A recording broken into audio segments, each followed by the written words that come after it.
ఎంత టఫ్గా ఇచ్చాడురా పేపర్ ఎదవగాడు.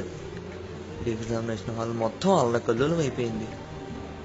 అయినా భలే తొంగి చూశారు, భలే కాపీ కొట్టారు. అలా ఉండాలి, అది ఉంటే చాలరా, ఆటోమేటిక్గా పాస్ అయిపోవచ్చు. అదిగో చూడు, అందులో కాపీ కొడుతూ దొరికినోడున్నాడు, జస్ట్ మిస్ అయినోడున్నాడు, ప్రొఫెషనల్ ఉన్నాడు, లేత స్టార్టర్స్ ఉన్నారు.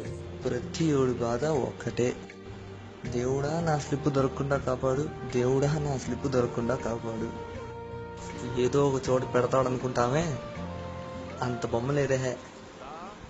చెక్ అయ్యే చోటు నుంచి చెక్ చేయలేని చోటు దాకా అన్నీ స్లిప్పులే. ఏమిచ్చానురా నేను మీకు? చిట్టీలు ఇచ్చానా, ఏదైనా ఇచ్చానా?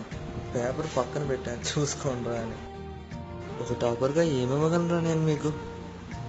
Correct answers of few questions తప్ప వాటికి మించింది ఏదైనా ఉందేంట్రా? ఇదిగో, ఈ ఎగ్జామ్కే వీడిని పక్కన, ఈ ఎగ్జామ్కే వీడిని పక్కన, ఈ ఎగ్జామ్కే నేను మీ ముందు. ఇన్విజిలేటర్ లేపి వేరే బెంచ్లో వేస్తే పరిస్థితి ఏంట్రా? అందుకే ఎదురొచ్చే ప్రతి వారిని పాస్ చేయమామా అని అడుగుతూ వెళ్ళిపోతే చాలు. ఆ భగవంతుని మన సీటింగ్ గురించి ఏం కోరుకోవాల్సిన అవసరం లేదురా. అలా కోరుకోవాల్సి వస్తే పక్కోళ్ళు సీట్స్ గురించి కోరుకోవాలి. భగవంతుడా, నానా చదివే ఏ ఎదవని నా పక్కనే సన్యాయం చేయకు తండ్రి, నా పక్కనే సన్యాయం చేయకు.